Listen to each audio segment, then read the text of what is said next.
जय श्रीराम. श्री समर्थ सद्गुरु ब्रह्मचैतन्य महाराज गोंदवलेकर यांची प्रवचने. 27 फेब्रुवारी. आजचा विषय, नामाचे प्रेम का येत नाही.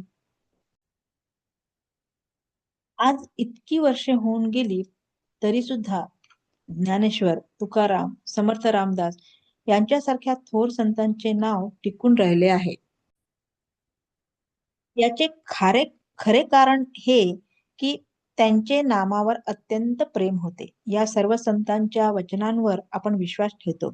त्यांच्याप्रमाणे नामाचे प्रेम आपल्यालाही यावे असे आपल्याला वाटते, पण ते प्रेम आम्हाला का उत्पन्न होत नाही याचा विचार आपण करायला पाहिजे.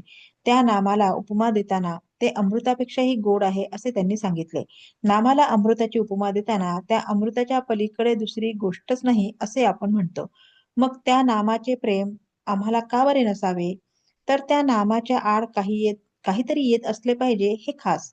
ज्याप्रमाणे आपण तोंडात साखर घातल्यावर आम्हाला जर ती गोड लागली नाही तर तो दोष साखरेचा नसून आपल्याच तोंडाला चव नाही असे आपण म्हणतो.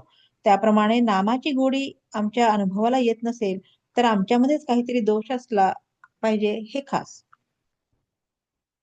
नामाचे प्रेम येण्याला बहुतेक लोक काही ना काही अडचणी सांगतात. कोणाला विचारले, नामाचे प्रेम का येत नाही, तर तो सांगतो, माझे लग्न झाले नाही, ते होऊन प्रपंच, मुले बाळे हे सर्व झाल्यावर मला नामाचे प्रेम येईल.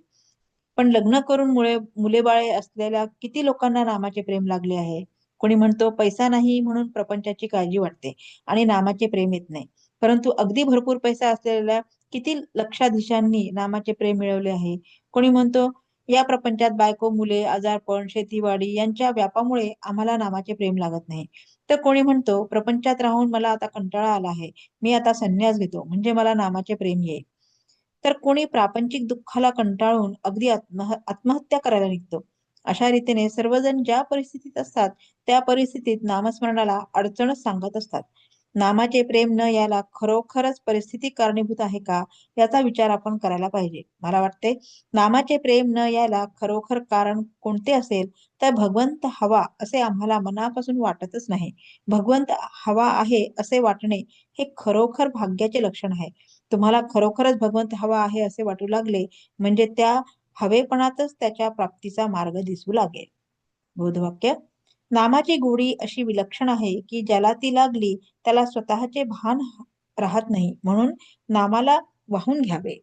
जय श्रीराम.